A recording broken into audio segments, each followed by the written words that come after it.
အခုလည်းပဲပုဏ္ဏပတုမာတာဆိုတဲ့သီလူမရဲ့ပုဏ္ဏပတုဆိုတဲ့အရွယ်ရောက်ပြီးသားသားကလေးဘလူးလေးရဲ့အရွယ်မရောက်သေးတဲ့ဥတ္တရာဆိုတဲ့သမီးလေးရဲ့ဒီမိသားစု၃ယောက်ဟာည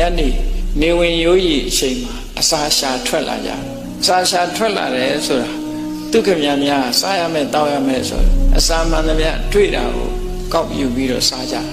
လူတွေစားတဲ့အစီကဖိတ်စင်ကြတာလေးကောက်ယူပြီးတော့စားကြတယ်အေးစေတော်အကြောင်းသားရောက်လာတဲ့အခါကျတော့အဝေးကနေလှမ်းကြည့်လိုက်တဲ့အခါ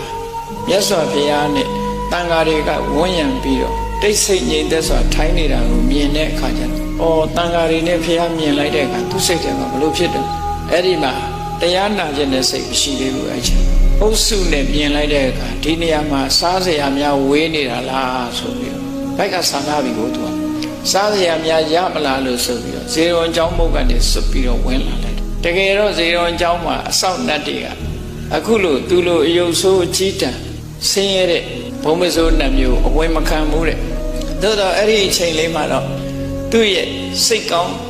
နှလုံးကောင်းရှိတဲ့အနေအထားမျိုးဖြစ်နေလို့လားသို့မဟုတ်မြတ်စွာဘုရားတရားဟောနေတာကိုအာယုံဆိုင်လို့သူကနေပြီးတိတ်တဆိတ်ခိုးဝင်သွားလို့လားမမြင်လိုက်ဘူးပေါ့ဘုရားနာထီအောင်ရောက်သွားတယ်ရောက်သွားတဲ့အခါကျတော့မြတ်စွာဘုရားတရားဟောနေတာကိုသူကြားပြီးတော့ရပ်နေတာပေါ့ဘုရားတရားတော်ကိုနားထောင်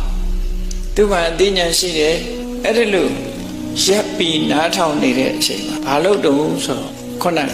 သူ့လက်ကဆွဲလာတဲ့သားကလေးရဲ့ချီးလာတဲ့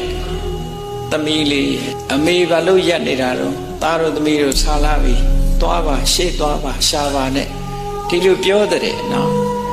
အဲ့ဒီလိုပြောတဲ့အခါသူကတရားနာနေတာဖြစ်တော့ကြောင့်သူသားသမီးတွေကိုပြန်ပြောတဲ့စကားလေးဟာ